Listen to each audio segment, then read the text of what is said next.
And this is the astrological forecast for the sign of Taurus for November 2022, brought to you by the wonderful people at AskTheAnswer.com, the UK's leading website for tarot readers, psychics, mystics and channelers. Taurus, this is going to be one of the most interesting months of the year, which could be good, it could be bad, and it is up to you how this manifests. Pluto is definitely smiling on a few of you. Those of you born around the 17th, 18th of May, this is a great month for beginning to consolidate and establish the changes that have happened at a deep psychological level this year. It's looking good in terms of self-belief, self-confidence and the relationship you have with yourself.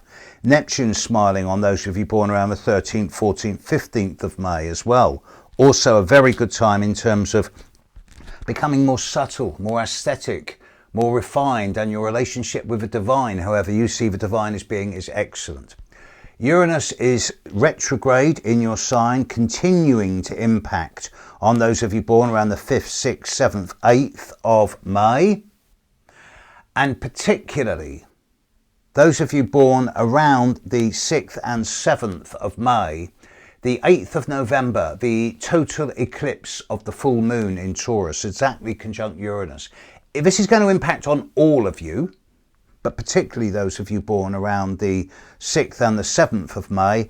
And I do advise caution at this time, not because it's going to be dramatic or disruptive, but because you may be a little bit more impulsive or accident prone 24 hours each side of the full moon. So caution.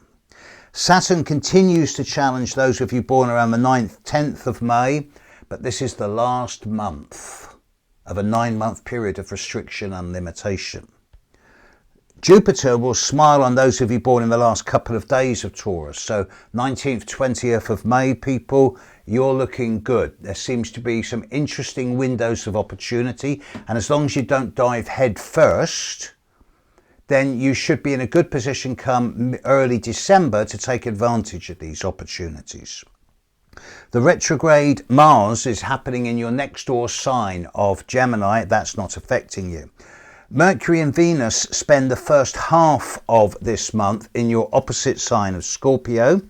Venus will leave around the 16th and Mercury will leave around the 17th. But the first half of this month is likely to be a little bit more active in your terms of your dealings with people at the one-to-one level. The new moon at the end of the month is in Sagittarius, a sign that's not affecting you. But it's the full moon.